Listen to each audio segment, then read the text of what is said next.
In today's Unplugged interview on the Be Different podcast, we have Jeff Goodman, ESPN national college basketball writer. He does pretty much everything sports-related, also covers the Boston Celtics. He's at just about every single game here in the playoffs. We also touched briefly, but not very much, on LeVar Ball and his time in Lithuania. For local listeners, Xavier and UC, we talk about Jacob Evans going to the NBA level. Where is he going to wind up? For Xavier, Trayvon Blewett, JP McCura, and the recent departure of Kaiser Gates, where do they end up at the next level? Jeff offers his insight in today's Unplugged interview.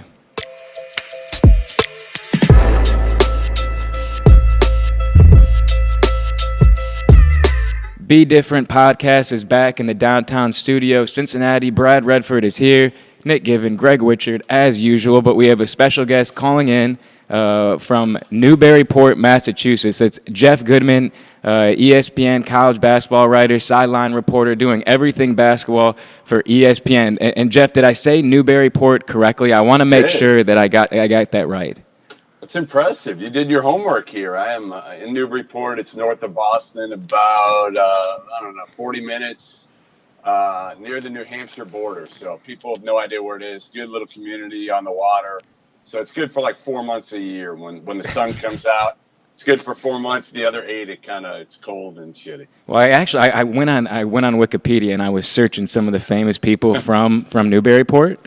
So I found former President John Quincy Adams. I found a list of authors. I found painters. I saw shipbuilders. For some reason, I did not find Jeff Goodman on Wikipedia, and I was extremely disappointed.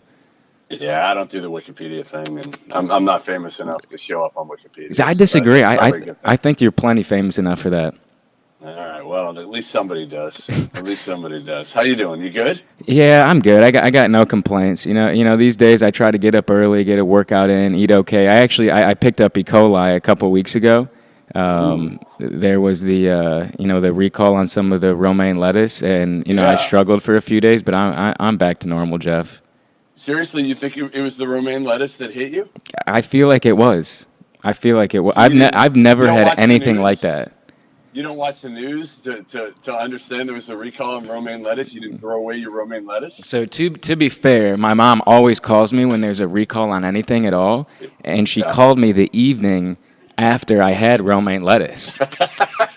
And so usually when she calls in, I don't listen to her. And I was like, yeah. And then Saturday afternoon, I was like, I'm so sorry I did not listen to you, and continue to call me with any tips that you have. Did you ever think that maybe it was just the nerves from her telling you about the romaine lettuce and you had it, that you got sick, that you're just not mentally tough enough to handle the fact? It very well could have been that. It very well could have been that. I have no idea, and I really don't know where it was from, to be completely honest with you, but I will say that it was horrendous, and it was something I hope that nobody has to go through. And listen to your mother, and we talked about Mother's Day briefly, off the air. It's just like, please listen to your mother. They know best. They know more than what you do. They always do. They're always looking out for your best interest. That's right. They know way more. Well, first of all, females know way more than us. And then you add into the fact of our mother, and it's like, at the highest level of knowledge. I mean, they've been looking out for people for years and years and years. I mean, they're very kind. They're compassionate people. And as kind and compassionate as I try to be, I can be nowhere close to what my mother is. That is true. So, I can only imagine. But you're going to have a situation, because you're going to the Boston game tonight, and then there's a possibility that there could be another game on Mother's Day. So I don't know what you're going to do under those circumstances. Yeah, it's a dilemma. Like, it's honestly the biggest dilemma that I've faced probably all year, of what do I do? Because either game 1 of the Cavs Celtics series, or if this series somehow goes 7, I'm told game 7 will be Sunday afternoon at 3:30. My parents live down Cape Cod, which is a couple hours away. We're going to go down there Saturday night after my daughter has a rehearsal for a theater production she's in. So we'll get down there probably around 6:30 Saturday night. And the Cape's like a good hour and a half maybe from Boston. So I'd have to leave right after like brunch, lunch. I don't know what to do. I'm really torn on this one. I don't know if the Celtics can play the game without Jeff Goodman in the stands, front row. It could be difficult. Well, I have been known to be the the president of the Jason Tatum fan club. People have called me, which I'm fine with, because that dude can play. And I've been saying before the season started, and people thought I was nuts here, but I said before their first game that Jason Tatum would have a better career than Paul Pierce in Boston. And people looked at me like I was out of my mind. And then the other night during the game, I don't know if you saw my tweet, but I said, like, they need to save a spot in Springfield for Jason Tatum. Pending he stays healthy. Well, I mean, he's obviously been fantastic in the playoffs. And Hayward goes down night one, and you're thinking there's no way that this team is going to compete at a high level. And then Kyrie does what he does. Kyrie goes down. And then Jason Tatum has been unbelievable. The rookie class this year, really all the way around, has been, very, very good. But, Boston has been a pleasant surprise. Have you been surprised at all by them in the playoffs, or did you expect Tatum to kind of take over the way he has in the rest of the group? Yeah, I've been surprised. Obviously, I think everybody would say they've been surprised. But you also look at who they've played, and you say to yourself, all right, you know what? Milwaukee, I'm going to give the Celtics the advantage strictly for the coaching. Like it's close. Giannis is the best player in the series, but Brad Stevens is to me the best coach in the NBA. And now in this series, kind of similar. I mean, Philly's got more overall talent probably, but they're young. They don't know how to win yet. And they're not mentally tough like I think some of these Celtics guys are, mentally and physically tough. And I love Tatum's demeanor. I do. I've always said, I first saw him at his sophomore summer, and like he played like an NBA player back then, just the way his maturity on the court, his decision. We haven't even seen a part of his game that I think is really underrated, which is his ability, we've seen a little bit, his ability to pass the ball and make quality decisions. But the game, he never speeds up, like he never allows himself to get sped up. So I don't know if the Celtics can beat the Cavs if they play, which I think they're going to end up playing in the Eastern Conference Finals in a rematch. But here's the craziest part, Brad. Right now, you would say this Celtics team without Kyrie and Gordon Hayward has a better chance of getting to the to the NBA Finals than last year, wouldn't you? Yeah, which is hard to believe. Incredible, because I didn't give them any chance last year. Because first of all, I was not an Isaiah Thomas fan and never will be. Thank you. I've seen him. Thank you. I've been saying that forever. Most overhyped player I've seen in a while. Well, he's the worst defensive player in the NBA. Number one. Number two. Listen, when things are going well for Isaiah Thomas and it's his show, he's great. He was great for 2 years in Boston. They loved him because they had nobody else who could make a play off the bounce. But the moment things don't go well for him, what happens in Cleveland? He's played 10 games and he starts talking about how they need to be better defensively. And who are you to say that? You don't guard anybody, number one. Number two, you played 10 games for this team. So, I just felt like there was a cap on what that team could do last year. If you look at Brad Stevens, listen, this dude is the elite of the elite. First of all, taking Butler to 2 national title games in a row, not cheating at that level is miraculous. Maybe one of the greatest feats in college basketball history. And now what he's done with this Celtics, these two teams, again, not having Kyrie, not having Hayward, and look at last year's roster when you get a chance. And probably the better thing to do will be to look at last year's roster in 10 years and say, oh, my God, how did he get that team to the number 1 seed in the Eastern Conference and to the Eastern Conference Finals against LeBron? Because it is as underwhelming a roster, again, when we're going to see that Isaiah Thomas has 2 good years in his entire NBA career. We're going to look at it and be like, Jay Crowder, Avery Bradley, good player, Kelly Olynyk, Amir Johnson, Marcus Smart. Al Horford's the one guy that I think you're going to be like, all right, he's a really good player for his career, but it was such an underwhelming roster, and is again to some degree. Well, and what is it about Brad that makes him, so good? Obviously, he's been extremely successful. I mean, going to Butler, almost winning, a national championship. And then he goes to Boston, and you think he may have some difficulties and challenges. He's going, to guys with bigger egos. At that time, Rondo was there. A lot of controversy maybe surrounding how good of a guy he was to have in the locker room. Then you have a guy coming from the college ranks, from Butler, that's now taking over, one of the premier programs in the NBA, and I'm convinced that he never gets stressed out. I'm convinced he doesn't feel any stress at all, and I don't know how he's been able to do it. But you're around him, a lot. You obviously, follow the team very closely, being, where you are. But what makes him, so good? His ability to connect with people and empower players, I think, is the biggest thing for me.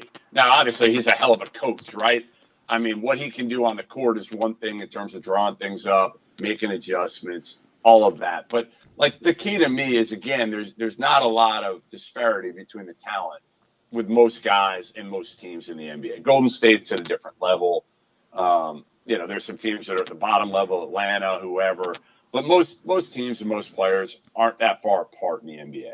Mm-hmm. But anybody who allows Marcus Smart to have the green light shooting as many threes as he wants in a game, like, I look at it and I say, like, it's insane. Like, what the hell is Brad Stevens doing?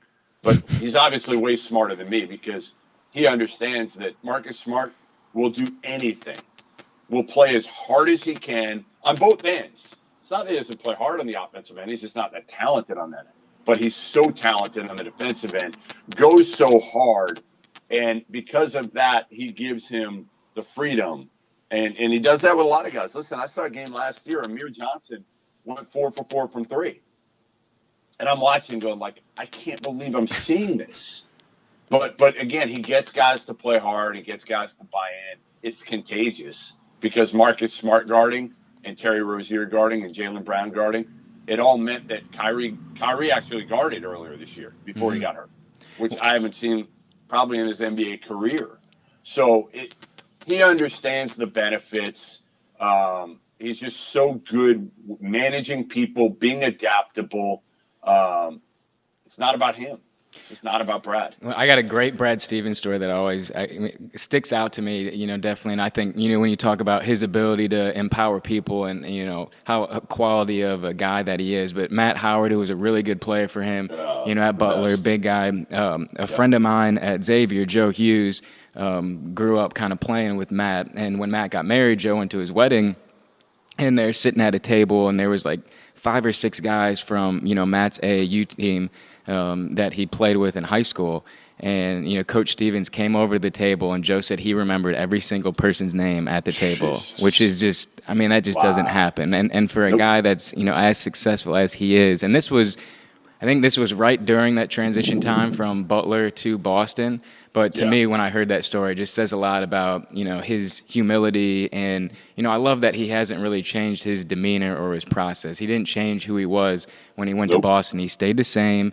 He's continued to get better. And like you said, he's empowered those players to play at a super high level, obviously. Yep. No, he's, again, you can make an argument he's the best coach. Like, you can make an argument right now. I was talking to somebody around here about this the other day, that you can really make a case that the 2 best coaches in the world, with Belichick, and I'm not a Belichick fan, but do you just not like his hoodies? Is it the hoodies that bother you? Yeah, the hoodies definitely do bother me. I'm not a big hoodie guy, but Belichick and Brad Stevens might be the 2 best coaches right now in all sports. Yeah, you can make that case. You definitely make that argument. I do want to touch on NBA draft with you. I know obviously you're very, tied into the college game and who will be playing, at the next level. The NBA draft is June 21st this year. The NBA Combine, May 16th to May 20th. I know last year you did the Combine. You did that with Fran Fraschilla on ESPN2 last year, right? I did. Are you doing that again this year? No. Okay. No, we're not doing it this year. They're switching it up and having Adrian Wojnarowski and some other people. Mike Schmitz, I think Billis is doing it. So they're bringing in the heavy hitters this year. What do you mean? You're a heavy hitter. You kidding me? Those guys, listen, the Draft Express guys, Mike Schmitz does an unbelievable job. Like, he watches I was in Lithuania covering those knuckleheads, and Mike Schmitz literally came over, and he knew all the top players in Lithuania. Oh, wow. He knows all the top players here at college. He's the best, to me, he's the best resource for draft stuff. Like, you want to talk to somebody, you talk to Mike Schmitz. He's okay. that good. Gotcha. Where's he based out of? I don't know. He's always on the road. He's just bouncing I around. don't. He literally is always on the road. I don't even know if he's got a base. Well, I think he just lives out of hotels. Well, the NBA draft, it's freshman takeover per usual. So there's, 8 out of 10 are expected to be freshmen. We got Ayton likely will obviously be that number 1 pick, but you got Bamba, Trae Young, Bagley. You know, and we're based out of Cincinnati. So when you take a look at some of the guys in this area that are trying to make waves as best they can to get in the draft, to play at the NBA level. Can we start with Cincinnati with Jacob Evans? I've seen him projected in the first round in some mock drafts, some in the second round, late second round. Seems like a guy that has a lot to prove when it comes to the combine, but 6'6", 210 pounds. Where do you see Evans fitting in on an NBA roster? It's funny. There's a wide array within the NBA community about Jacob Evans. Some people love him, and some people don't, or are very frustrated by Jacob Evans and the fact that he hasn't progressed more than they thought he would. Because, listen, I mean, he's talented. He's got the size. You look at him, right? He's got the body. He's got the athleticism. He's got the ability to shoot it. So he looks the part, but I think what everybody's wanted to see out of Jacob Evans over the last couple of years is like, why hasn't he done more? And he'll go in and workouts, and he'll look good because again he can make shots and he looks the part. He's got a clear, defined position. So I would see Jacob Evans probably going somewhere in the second round, and hopefully getting a guaranteed contract, and maybe being a two-way player at the end of the day. Could he sneak in late first round? Sure, he could. That's going to be, again, it's so hard to tell from like 25 to 30 or even 40. Mm-hmm. It's so hard to tell because we don't know who's on the board at that point. All it takes is one guy to love you. And listen, I say it all the time, like Terry Rozier was drafted like 16th by the Celtics. Everybody looked at that, including myself, and was like, well, what are they doing? They already had Avery Bradley and Marcus Smart. It didn't fit. But now it looks pretty good. So, like, all it takes is one guy to love somebody. So Evans could go late first, but I bet he goes second. He definitely checks the box in terms of size, and, I mean, he definitely is a two-way player. I mean, you see some of the things he does defensively, can lock some people up in one-on-one situations. I mean, for me, the biggest question is his competitiveness to, take over a game. Because you haven't seen that consistently from Evans. He's made big shots here and there. But when I watch a lot of his games, I don't see him at the end, last 5 minutes, tight ball game or up 5 and stretch it out. You didn't see him consistently getting the ball from his teammates and then making a play. That would concern me if I was a GM, looking at Evans in that late first round. Right. Is he a killer? Is he a killer? No, I don't think he is, because I think we would have seen it already. So I don't think he's a killer, but I think he's a guy that you try to put in your league team. And see if he develops, and see if you can coach him into being a little bit more of a killer. All right, and then, my alma mater, the Xavier Musketeers, 2 guys that, we've seen play at a high level. You don't see a lot of super talented seniors. The Big East seems to get a number of them. 2 of the best ones in the country last year, Trayvon Blewett at J.P. McCura. Trayvon Blewett scored over 2,000 points in his career at Xavier, averaged almost 20 points per game last year. Struggled the last couple games in the Big East tournament, NCAAs, but big-time body of work, guy that can really score. And then J.P. McCura, 6'5", 205, an absolute leader on the floor, a guy who is super, super competitive. I haven't seen them too high on any of the draft boards. Neither of them got invited to the combine of about 70 players. Is there any way you can see Trayvon and JP, fitting in at the next level? Well, I mean, again, the problem with Trayvon is, right, like he was a great college player, but does it translate? Does he fit kind of what they look at in the NBA? Is he quick enough? I think is going to be the biggest thing for him. But listen, he makes shots. Again, I think he's probably a guy that ends up making a ton of money overseas in his career. And JP is a guy that, listen, he changed his body. He's tough. He'll fight you. Again, he can make shots.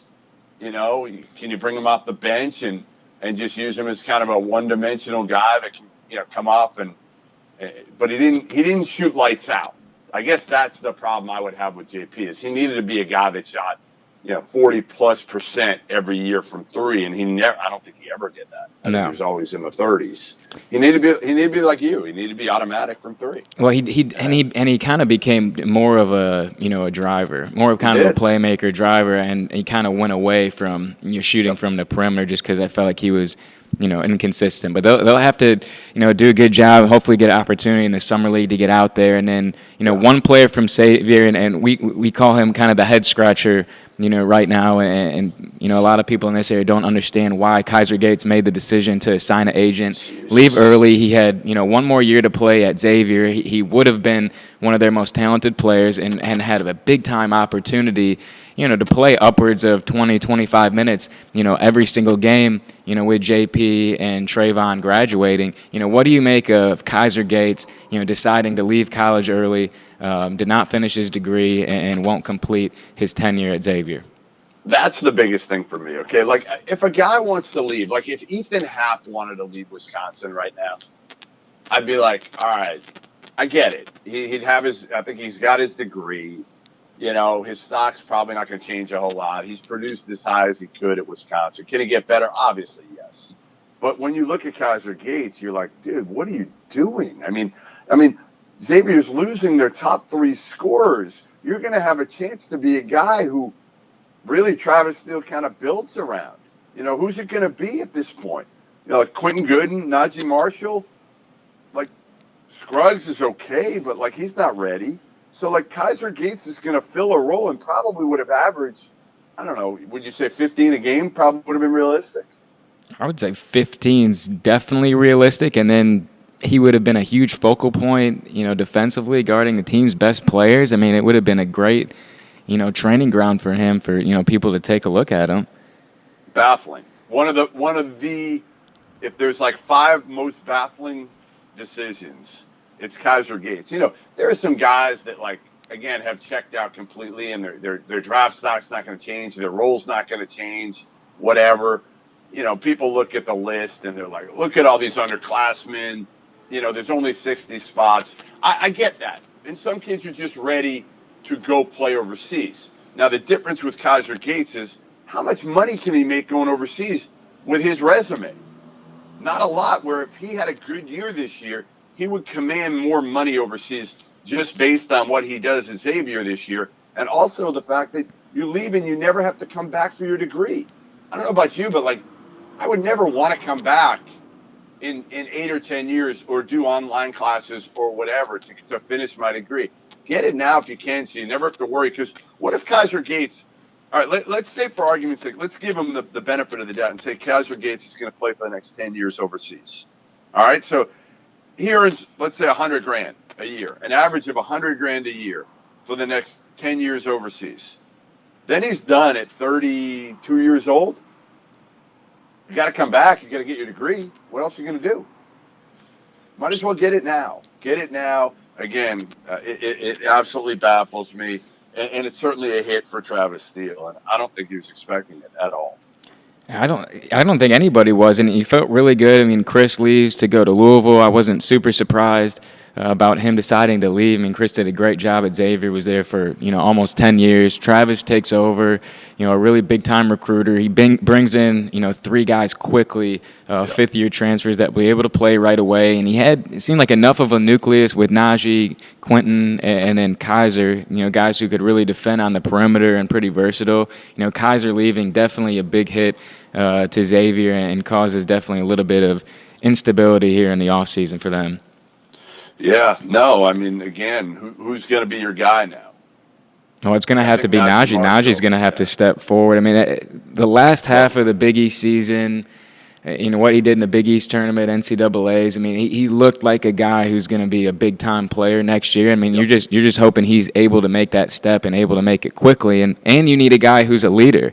And it's not just, when you look at Xavier, it's not just that talent perspective. Now, who's going to take over and be the guy on the floor that's going to be that J.P. McCura, type guy. Give them that toughness, that physicality that he brings to the table. And then a guy like Trayvon Blewett, who scored over 2,000 points a game. I mean, those are just some big holes, big shoes that the current guys at Xavier are going to have to fill and do quickly. Because if you lose a step in the Big East, you can lose 10 games straight in a heartbeat, and that's the difference when Xavier went from the Atlantic 10 to the Big East. The talent level is just different. So if you lose some of that talent, you don't have it. That drop off can be very quick. You know what it is too this year in the Big East? It won't be as top heavy. Like there won't be the dominant teams at the top, but the bottom's gotten a little bit better. Georgetown should be a little bit better. DePaul a little bit better. St. John's better. Seton Hall fall off. Xavier fall off. Even Villanova could fall off. But I think every game now you're going to look at it and be like, especially looking at Xavier's roster, it's not going to be easy. Like they could lose any game on the road next year. Yep.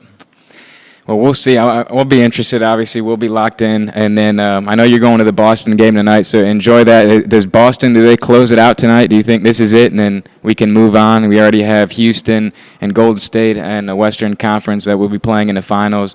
Cleveland has already moved down by sweeping Toronto. Toronto, I don't understand what it is. I've never seen a team shut down like they do against LeBron James. But does Boston close out tonight so we can just move on here? I do. I think they close it out, and then we get two good series in the conference finals. I think those are the good ones, and I'm not sure how good it's going to be in the NBA finals because I think the two best teams are probably in the West right now. So it'll be interesting to see. Can LeBron? I think Cleveland beats Boston, and does LeBron have enough in the tank?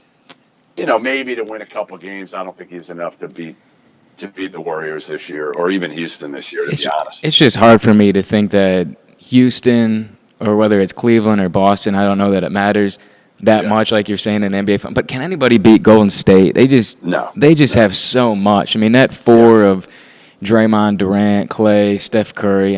Last night I think the four of them scored over 90 points. The efficiency is insane, and to beat them 4 out of 7 games just seems impossible with the way that the NBA is set up and how well those guys deliver offensively night in and night out. Well, think about it. Like, LeBron can't have a bad game. All of those Warriors, you could say they could have a bad game and the Warriors still could win by 20. That's the difference. Their margin for error. Same thing with Boston. Same thing really with Houston. Like, Harden can't have a bad game. Like Chris Paul's Chris Paul. I still don't know if I trust him here. At the end, we'll see what he does. This is the first time he's gotten to the conference finals ever. But I just think that's the difference. Golden State's margin for error, because they've got 4 guys who can all go off, or 3 that can go off, and then Draymond, who's Draymond. That's where they're so deadly.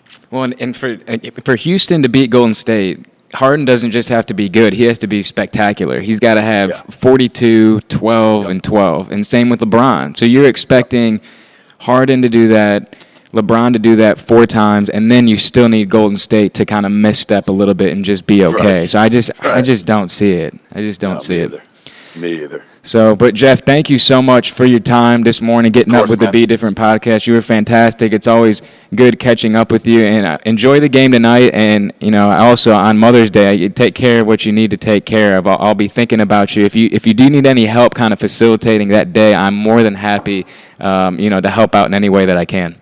Maybe you can be a stand-in. Maybe I'll bring you out here, and you can help me out. I think maybe my mother would enjoy having you around. That's a good thought. We can brainstorm over the next couple of days to figure out how this is going to be handled. So Jeff, thanks so much, man. Have a good night. You too. Yeah, see ya. Later, Brett.